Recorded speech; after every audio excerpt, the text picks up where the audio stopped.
Սիրելի ժողովուրդ, Հայաստանի Հանրապետության սիրելի քաղաքացիներ։ Անկախությունից ի վեր 2025 թվականը առաջին օրացուցային տարին է, որ Ադրբեջանի հետ հրաձգության հետևանքով ոչ զոհ ենք ունեցել, ոչ վիրավոր։ Հայաստան-Ադրբեջան սահմանին հրաձգության հետևանքով զոհեր չունենք սկսած 2024 թվականի մարտից, արդեն ավելի քան 22 ամիս։ Սա հանգամանքների պատահական բերում չէ, այլ Հայաստանի ժողովրդի, այսինքն ձեր կողմից 2021 թվականի արտահերթ ընտրություններում կառավարությանը ու խորհրդարանական մեծամասնությանը պատվիրակված ռազմավարության իրականացում։ Այդ ռազմավարությունը արտահայտված է իրական Հայաստանի գաղափարախոսության մեջ և կապված է հայ ժողովրդի պատմությունը ընթերցելու և վերընթերցելու, նրանում անթեղված ուղերձները փնտրելու և գտնելու, այդ ուղերձները իրական կյանքի կիրառելի գիտելիք դարձնելու մեր նորահայտ գործելակերպի հետ։ Մեզ մեղադրում էին այդ պատմությունը փոխելու դավադրության մեջ, մինչդեռ մեր նպատակը Հայաստանի ոչ թե արդեն տեղի ունեցած, այլ տեղի ունենալիք պատմությունը փոխելն էր։ Մեր նպատակը ի վերջո նահատակ ժողովրդի մեզ արտապատվիրակված դերակատարումը հաղթահարելն էր, և բազում զոհերի ու զոհողությունների գնով մենք հասել ենք այդ նպատակին։ Մեզ մեղադրում էին մեր ինքնության դեմ գործելու մեջ, մինչդեռ մենք տեսանք ակնհայտը, որ մեր ինքնությունը մեր պետությունն է, մեր պետությունն է մեր ինքնությունը, և Հայաստանի Հանրապետության բոլոր քաղաքացիներին, աշխարհսփյուռ հայերին հրավիրեցինք տեսնել այն ակնհայտ իրողությունը, որ պետությունը ուժեղացնելու օրակարգը ինքնությունը ուժեղացնելու օրակարգ է։ Մենք ուժեղացնում ենք մեր պետությունը, հետևաբար մենք ուժեղացնում ենք մեր ազգային ինքնությունը։ Մեզ մեղադրում էին, թե ուրանում ենք պատմական Հայաստանը, թե ուրանում ենք մեր պատմությունը, մինչդեռ մեր քաղաքականությունները մեր պատմությանն ի վերջո ականջալուր լինելու արդյունք են, որը մեզ ասում է՝ մի կրկնեք, հերիք է կրկնեք ինձ։ Իրական Հայաստանի գաղափարախոսության ներշնչողը պատմական Հայաստանն է, որի ճակատագիրը մեզ ասում է՝ մի գնացեք իմ ճանապարհով, մի դարձրեք Հայաստանի Հանրապետությունը պատմական Հայաստան։ 2021 թվականին մենք ասում էինք ապագա կա, այսօր ասում ենք ապագան այսօր է, և այսօր մենք ապրում ենք այն ապագայի մեջ, որի համար դուք Հայաստանի Հանրապետության քաղաքացիներդ քվեարկել եք 2021 թվականին։ 2025 թվականը այդ խաղաղ ապագայի, խաղաղության առաջին լիարժեք օրացուցային տարին է։ Մենք ոչ միայն ձևակերպեցինք իրական Հայաստանի գաղափարախոսությունը, այլև Հայաստանի Հանրապետությունը դարձրեցինք իրական պետություն, որը գործում է իրական աշխարհում։ 2025 թվականի իմ միջազգային երկկողմ պաշտոնական հանդիպումների աշխարհագրությունը աներևակայելի է։ Միացյալ Նահանգների նախագահ, Ռուսաստանի նախագահ, Չինաստանի նախագահ, Ֆրանսիայի նախագահ, Իրանի Իսլամական Հանրապետության նախագահ, Թուրքիայի նախագահ, Ղազախստանի նախագահ, Արաբական Միացյալ Էմիրությունների նախագահ, Ադրբեջանի նախագահ, Տաջիկստանի նախագահ, Հռոմի պապ, Եվրոպական խորհրդի նախագահ, Եվրոպական հանձնաժողովի նախագահ, Գերմանիայի կանցլեր, Ճապոնիայի վարչապետ, Բելգիայի վարչապետ, Վրաստանի վարչապետ, Էստոնիայի վարչապետ, Ալբանիայի վարչապետ։ Այս բոլոր հանդիպումներում մենք մի նպատակ ենք հետապնդել՝ Հայաստանը դիրքավորել որպես լիարժեք անկախ և ինքնիշխան պետություն, որ խնամակալության կարիք չունի, այլ կարող է հասկանալ ինքը իր կարիքներն ու հարցերը, կարող է ինքը կայացնել իր հարատևության և ոչ թե գոյատևության համար անհրաժեշտ որոշումներ։ Եվ մենք հասել ենք այդ նպատակին։ Մեզ մեղադրում են թուրքասիրության և ադրբեջանամետության մեջ, մինչդեռ մեր խնդիրն է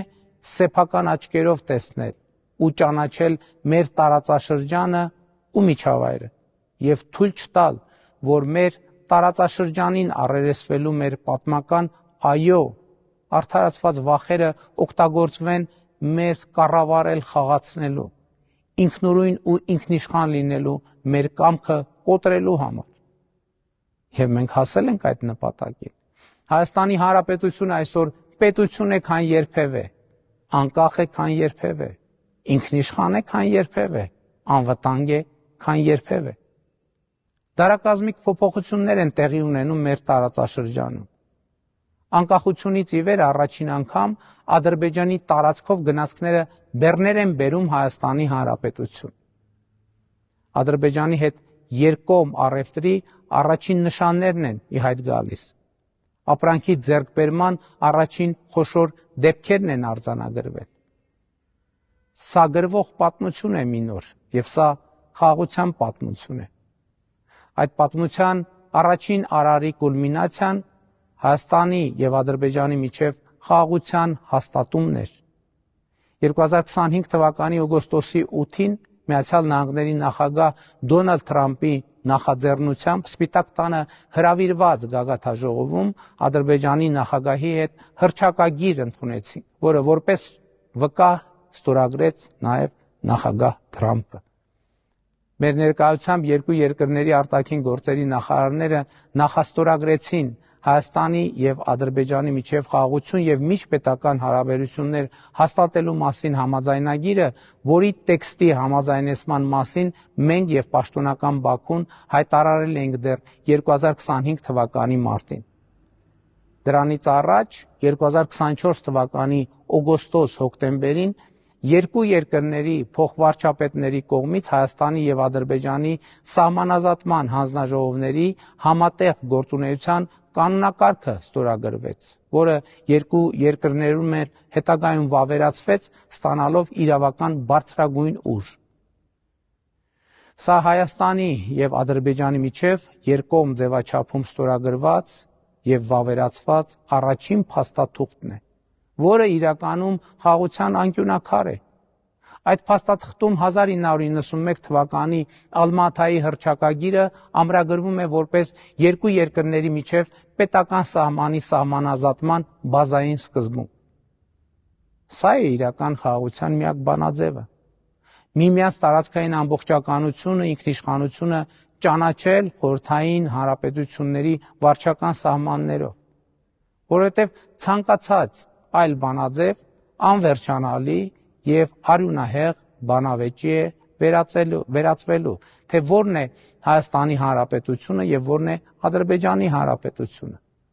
Այդ բանավեճը վերջ ու ավարտ չէր ունենալու։ Այս է պատճառը, որ 2025 թվականի մարտին հայտարարեցի Ղարաբաղյան շարժումը չշարունակելու անհրաժեշտության մասին։ Այստեղ առանցքայինը այն է, որ թե այս, թե 2022 թվականի հոկտեմբերի 6-ի Պրահայի հայտարարությունը չեմ արել որպես զիջում, ինչպես փորձում են ներկայացնել ոմանք, այլ այդ հայտարարություններին գնացել եմ որպես Հայաստանի Հանրապետության գիտակցված եւ իրական շահերից բխող կենսական անհրաժեշտություն։ Սա կարևոր նրբություն է։ Մեզ մեղադրում են միակողմանի զիջումների գնալու մեջ։ Ճշմարտությունը այն է, որ մենք ոչ մի, բացարձակապես ոչ մի զիջման չենք գնացել։ Մենք գնացել ենք մեր պետության հարատևության օրակարգի հետևից։ Մենք գնացել ենք մեր պետության շահի հետևից։ Ղարաբաղը մերն էր, հիմա այլևս մերը չէ, խոսույթը աշխարհաքաղաքական թակարդում գտնվողի գիտակցության արտահայտություն է։ Մինչդեռ պետության եւ քաղաքացու գիտակցությունը ասում է Հայաստանի Հանրապետությունը մերը չէր, հիմա այլևս մերն է։ Այո, մեր նահատակների կյանքի գնով։ Այո, մեր տառապանքների ու զրկանքների գնով։ Եվ այդպիսով ավելի թանկագին, այդպիսով սիրելի, քան որևէ այլ բան, որովհետև ոչ այլ ինչ է, քան իրականացած երազանք։ Հայաստանի Հանրապետությունը մեր իրականացված երազանքն է, եւ մենք այսօր ապրում ենք մեր երազանքի մեջ։